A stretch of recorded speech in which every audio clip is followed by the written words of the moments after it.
Okay, so we bought this dog bed. I believe the company's name is KOPEKS, possibly.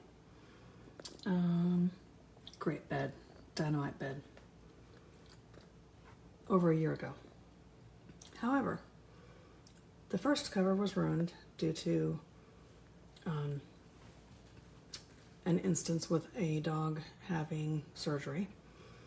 So I ordered a replacement cover, and as you see, the stitching came apart, causing my dog to decide to start chewing up the bed. Not happy at all. Nothing was wrong with this bed for over a year. Nothing was wrong with the cover other than a trip to the vet and some issues.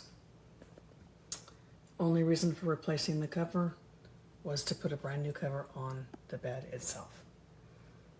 And this is what I get.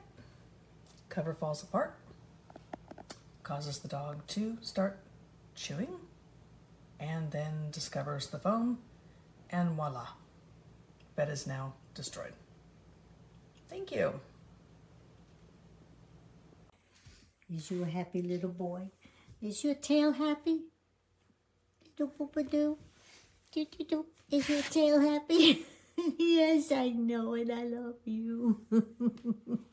As you can see, there's a lot not filled in. It should be very full, and it's not.